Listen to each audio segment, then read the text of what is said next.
Happy 4th of July for everyone who's celebrating it. I'm really glad I was able to see the 4th of July fireworks outside of my window. Compliments of the Olympic Club, which is the golf course that's right over there.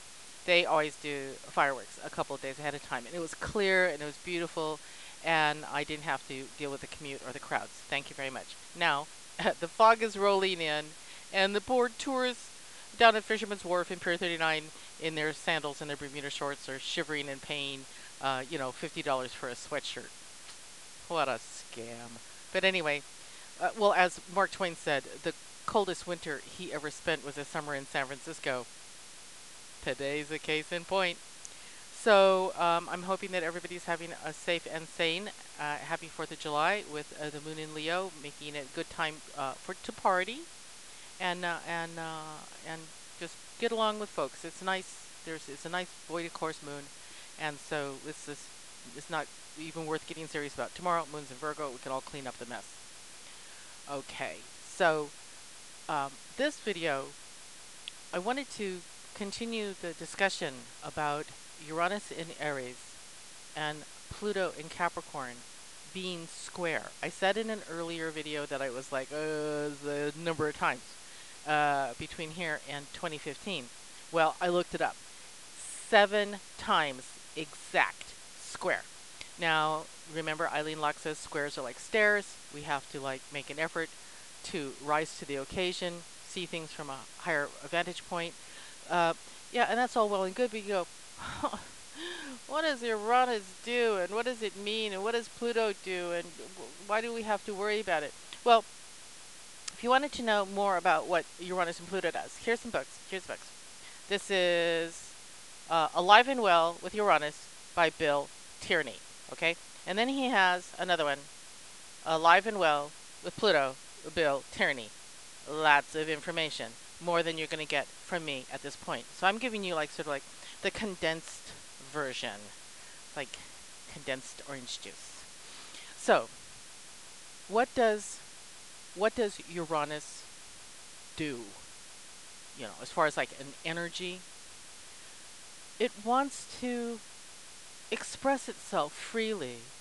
It wants to be independent. It thinks ahead. It lives in the future. People with Uranus, and the sign that Uranus co-rules, which is Aquarius, tend to be inventors. Because they're thinking about things in the future. They're thinking about things in other ways. And they don't, they're not particularly happy with the powers that be. Whatever the powers that be in the time that they are. I keep on saying that just because somebody in the 21st century will rebel, this is Uranus, in a particular way against a particular thing, that's relevant for this time and that place. But maybe not in the past. There was a different situation. There's a different thing to rebel against. What if what you were rebelling against was the Holy Roman Catholic Church in the middle of the 15th century? That could be a Uranus thing too. So Uranus is visionary. It's intuitive, and right now it's in Aries. Now, what does Aries do? Aries is a sign. Uranus is a planet. Okay, planets go through signs. So, Aries is a fire sign, and which it has a lot of energy, and it likes to it initiates things because it's the start of spring. Aries comes in the start of spring, and it's ruled by Mars, and so that makes it assertive, martial, aggressive, and since it is a very independent sign. It likes to be first, it likes to be the boss, it likes to be the leader, it likes to charge up the hill and be there first, it likes to fight for the underdog, which is really one of the nicest things about Aries, actually. Because they say, oh, Aries are so me first, me first. No, but they'll fight for people who can't fight for themselves, which is like the knight in shining armor, which is really a lovely manifestation of Aries. Okay, so when we put Uranus, which is this really rebellious against the status quo, independent, future-thinking, rule-breaking planet going through Aries, which is martial, and martial meaning I'll fight, put up your dukes. You cross along this line, we're going to have to box.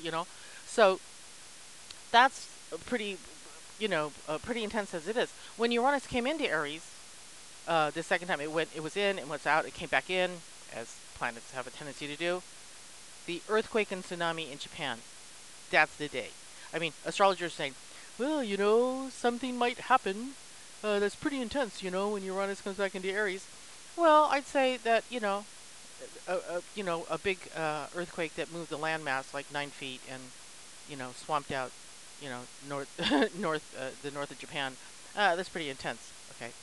It also affected the nuclear power plant, and Uranus uh, is like sudden and unexpected happenings. Well, that's a sudden and unexpected happening. Okay, now a square is a tense connection, a tense distance, 90 degrees between planets. Right now, Uranus and Pluto are like 2 degrees from being exact.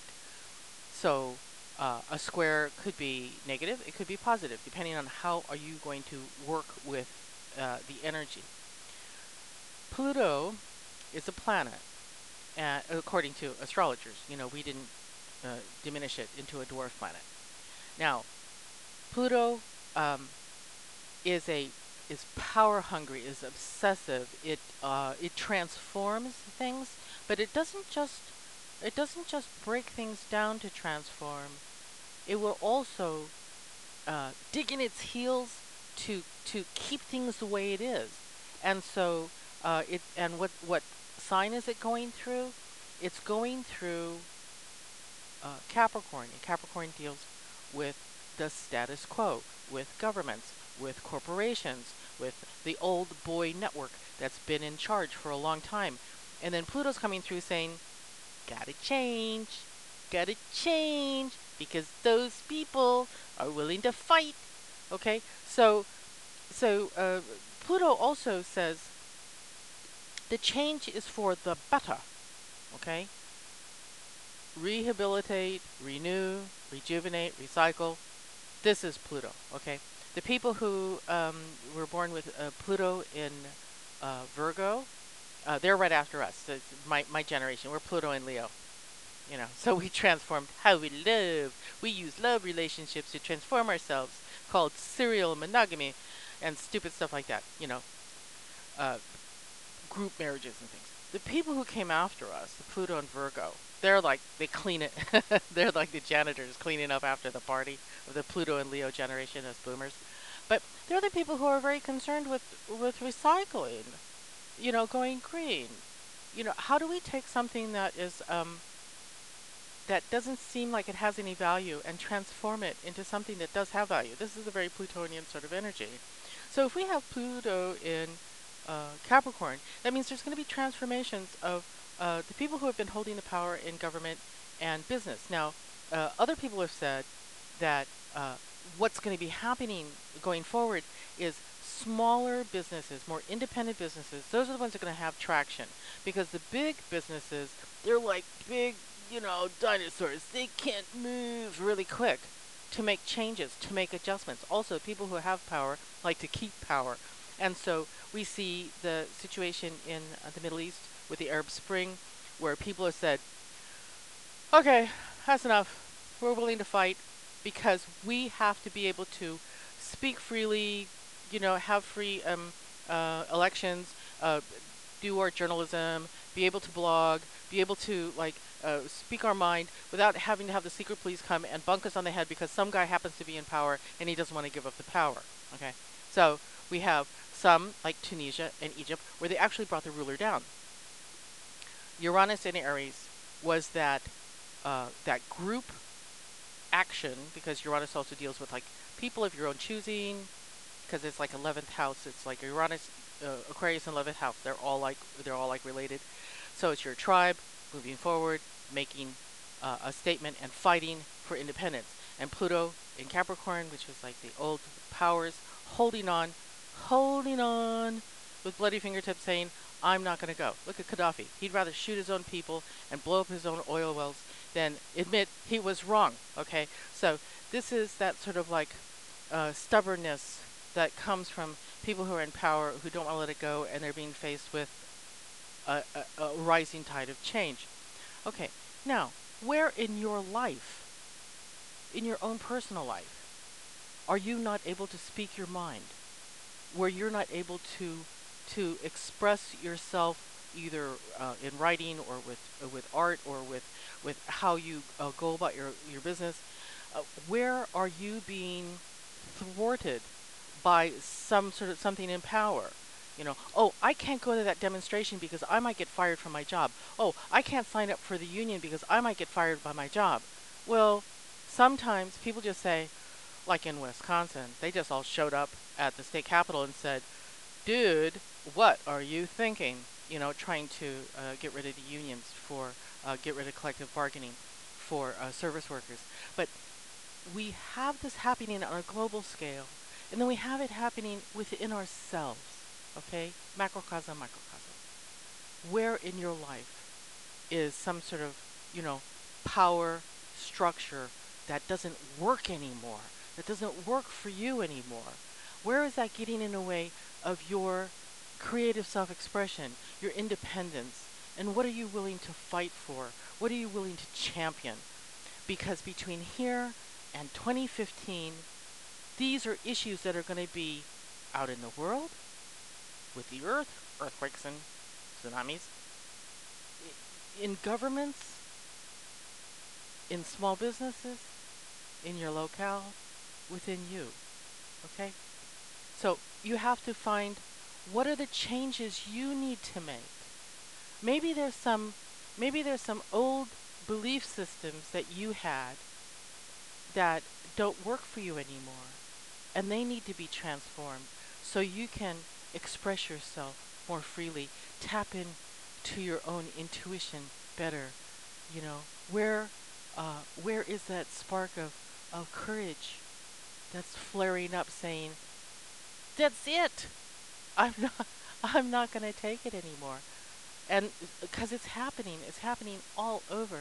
So um, other people have written scads of blog posts about this. Other people have talked about this. I'm just like, this is like my little take on it. And it's no script. It's, as you know, it's just sort of extemporaneous nattering, a random nattering. So anyway, I think that it's important on for Americans on the 4th of July to remember our freedom of speech, our freedom to write and to congregate and to express ourselves. It's such a precious thing, and so many people don't have it. That's why they're burning palaces down and kicking rulers off their thrones. You know, so I'm Mars in Cancer. I have Mars in Cancer, and so I am a closet flag waver. Where's my little flag? Little flag. Wave my little flag. I appreciate my freedoms. Thank you, and I can talk to y'all like this and not be afraid of the secret police busting down my door. Thank you for everyone who has who has fought and worked very hard for my freedoms. Okay, I appreciate it very much. So we'll see how this came out.